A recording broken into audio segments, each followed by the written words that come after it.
Avant-dernier numéro du JT de la semaine de la saison et pourtant l'actualité en ce début d'été est tout aussi croustillante. Pour la première fois en France, un ancien président de la République se retrouve placé en garde à vue. 15 heures, c'est le temps qu'a passé M. Nicolas Sarkozy à répondre aux questions des enquêteurs dans les bureaux de Nanterre. Nous vous expliquerons dans ce journal les chefs d'accusation à son encontre, ainsi que les moments forts qui ont marqué l'interview qu'il a accepté de donner pour TF1 et Europe 1. Alors ce dernier ressemblait fortement à Calimero, on avait limite larmes à l'œil. Bien sûr, dans cette émission, nous évoquerons ce drame d'Albi, où une enseignante a été poignardée par une mère d'élèves souffrant de troubles psychologiques. Quelques jours, et la situation enfin qui dégénère entre Israël et la Palestine, quelques jours après l'assassinat d'adolescents. Mais avant tout cela, on débute avec le point Coupe du Monde de la semaine, générique.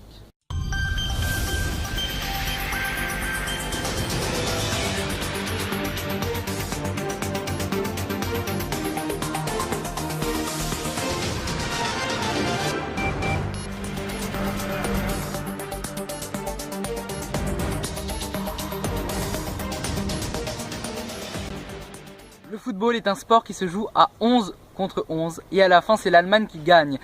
Cette phrase emblématique issue d'une rencontre de Coupe du Monde en 1990 qui opposait l'Angleterre à la Mannschaft, cette dernière remportant le match au tir au but, s'est avérée vraie encore une fois après cette défaite de l'équipe de France. La sélection pourtant souriante, dynamique et extrêmement jeune au point de manquer d'expérience au niveau international aura réussi à nous faire oublier le chaos de la Coupe du Monde en Afrique du Sud de 2010. Mais pas, malheureusement, à nous faire oublier l'horrible défaite de 1982 entre ces deux pays où Schumacher, le gardien allemand, avait grièvement blessé Battiston, inconscient sur le terrain, après cette agression qui sera restée impunie. Lucas le dit, la bête noire de l'équipe de France a refait surface malheureusement. L'Allemagne bat la France 1-0 grâce à un but de Mats Hummels. Ce dernier a eu l'aide de la barre transversale. Les Français restent malheureux dans ce Maracana de Rio. Que ce soit en première ou en deuxième mi-temps, les Français ont manqué leur dernier geste ou sont tombés sur un Neuer magique qui a tout arrêté. Benzema, Valbuena, les Bleus ont dans l'ensemble dominé cette rencontre, mais l'efficacité de la nationale Mannschaft a fait la différence. Voici l'écart qu'il y a entre une équipe expérimentée et une équipe jeune, bourrée de talent et d'un bel avenir. L'efficacité. Oui, alors seconde mi-temps, les Bleus ont accéléré le jeu et ont fait douter les Allemands à un tel point que les relances de ces derniers étaient imprécises. Malgré cela, les Allemands se sont créés une splendide occasion avec Schürrle, mais Hugo Lloris a sorti le grand jeu pour permettre aux Français de ne pas être totalement KO. Nos Bleus se sont créés une dernière occasion dans ce match qu'on peut plutôt appeler round, car les deux équipes ont livré un vrai combat de boxe sous une chaleur étouffante. Cette dernière occasion est réalisée par Benzema, mais la main ferme du portier allemand ruine tout espoir. L'Allemagne se hisse difficilement en demi et pour la 4e fois d'affilée un record. Elle devra, quoi qu'il arrive, hausser son niveau de jeu pour gagner la Coupe du Monde. Les Allemands affronteront le Brésil mardi à 22 h sur TF1.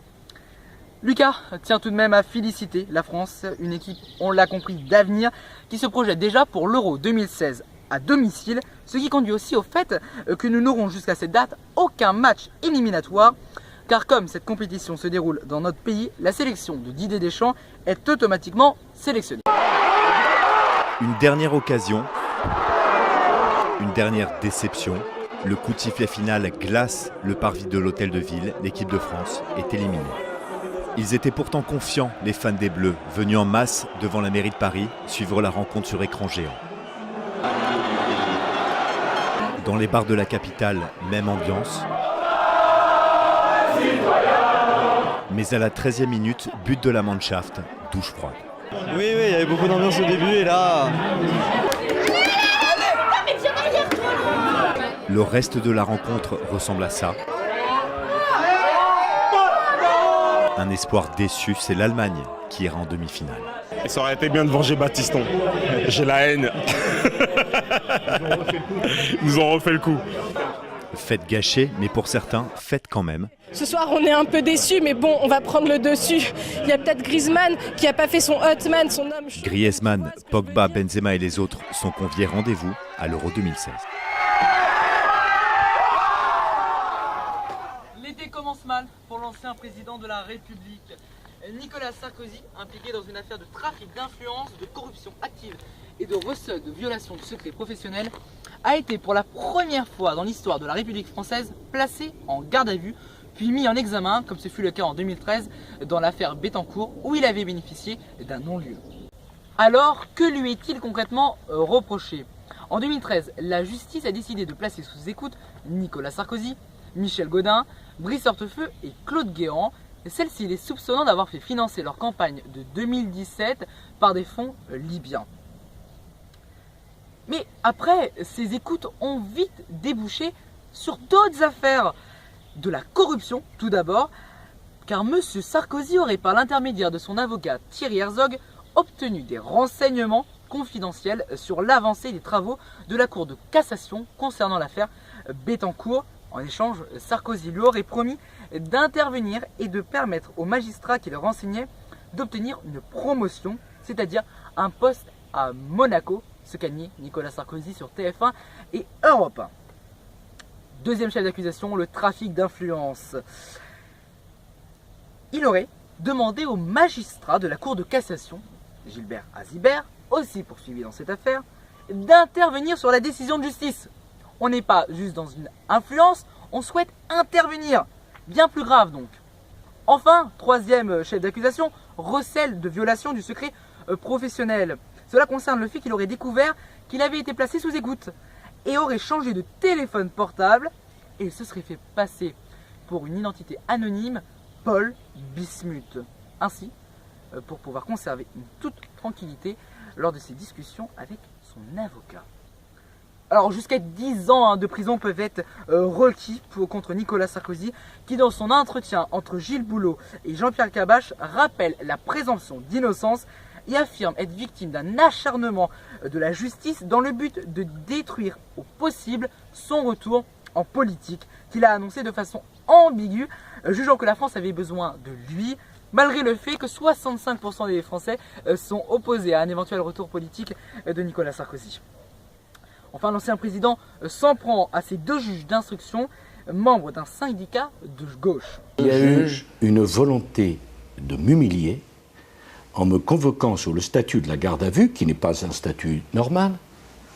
M. Cahuzac, le ministre du budget de M. Hollande, qui était en charge de la lutte contre la fraude fiscale, et à qui on a découvert un compte en Suisse, n'a pas fait une seconde de garde à vue. Est-il normal, par ailleurs, qu'on choisisse, pour instruire une affaire où mon nom est cité, j'y reviendrai, un magistrat qui appartient au syndicat de la magistrature? Je suis profondément choqué de ce qui s'est passé. Je ne demande aucun privilège. Et si j'ai commis des fautes, j'en assumerai toutes les conséquences. Je ne suis pas un homme qui fuit ses responsabilités.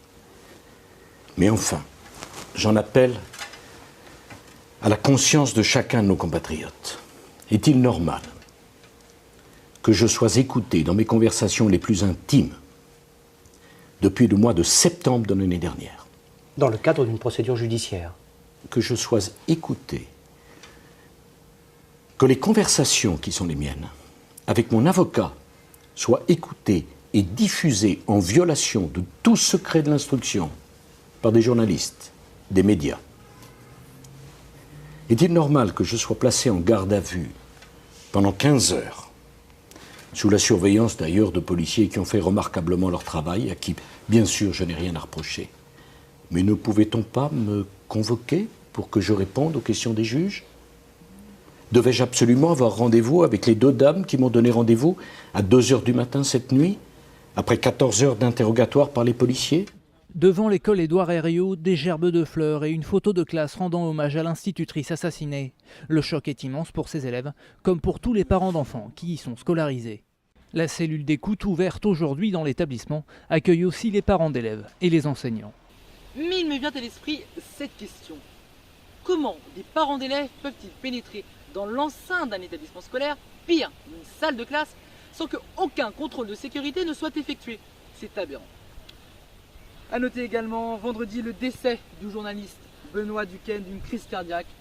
Ce talent d'information allait verser 57 ans et présenté sur France 2 l'émission Complément d'enquête dont le dernier numéro de jeudi dernier était consacré à Bernard-Henri Lévy. France Télévisions lui a rendu hommage dans le journal de 20h de vendredi soir. Plus rien ne va entre Israël et la Palestine. C'est cette affaire qui a remis au devant de la scène ce conflit. 3 adolescents israéliens ont été tués par des Palestiniens et en représailles, un adolescent palestinien a été assassiné par les Israéliens. Depuis, les violences se sont accentuées. Rappelons les origines de ce conflit israélo-palestinien.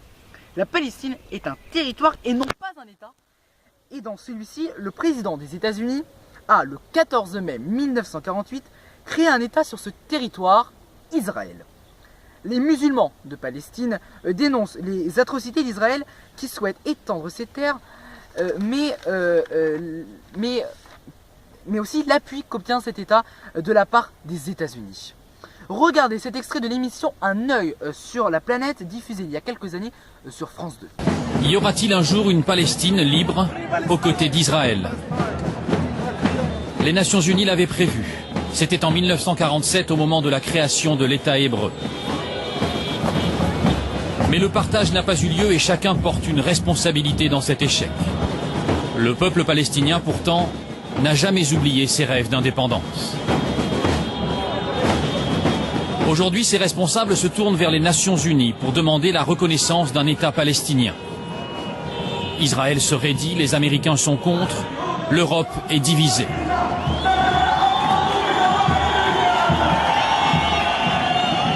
Tempête diplomatique, pressions en tout genre. Mais qu'est-ce qui bloque vraiment?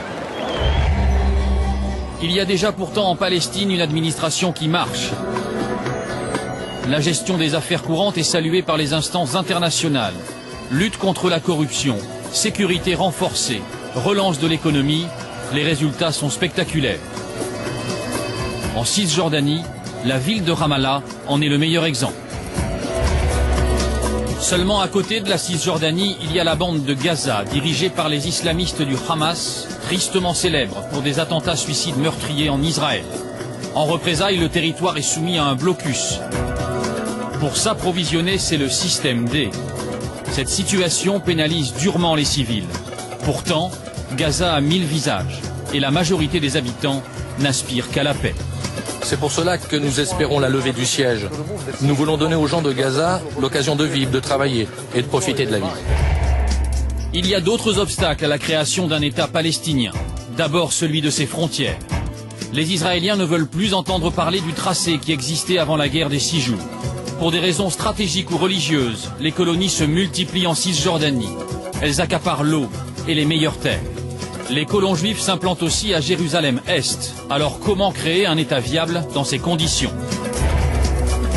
D'autant qu'Israël peut toujours compter sur le soutien sans faille de la première puissance mondiale. Le lobby pro-israélien est très influent aux États-Unis. Les organisations juives et les chrétiens conservateurs marchent main dans la main. Des pressions qui pèsent de tout leur poids sur la politique étrangère américaine. Les États-Unis doivent être un allié fiable pour Israël, pour protéger les intérêts israéliens. Parce qu'au fond, ce sont les nôtres que nous protégeons. Et puis, dernière question cruciale, les 5 millions de Palestiniens réfugiés à travers le monde pourront-ils un jour rentrer chez eux? Le droit au retour se transmet de génération en génération. Au Liban, certaines familles croupissent depuis plus de 60 ans dans des camps insalubres. Seule une minorité pourra sans doute un jour revenir en Israël ou en Palestine. Alors, est-il trop tard? Un État palestinien est-il encore possible?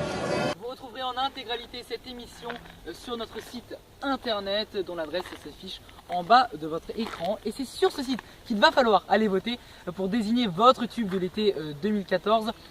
Nous vous dévoilerons ce résultat la semaine prochaine afin de fêter l'ultime émission de la saison. Exceptionnellement, on ne se retrouve pas dimanche prochain. Attention, on se retrouve le mardi qui suit, le mardi 15 juillet, mais toujours à 19h30. Pourquoi? C'est parce qu'on souhaite commenter la finale de la Coupe du Monde qui s'est déroulée donc le 13. et de revenir sur les événements de la veille, les festivités du 14 juillet sur Paris. Voilà, c'est ainsi que s'achève donc cette émission. Belle semaine à tous, en espérant que l'information soit sans rendez-vous.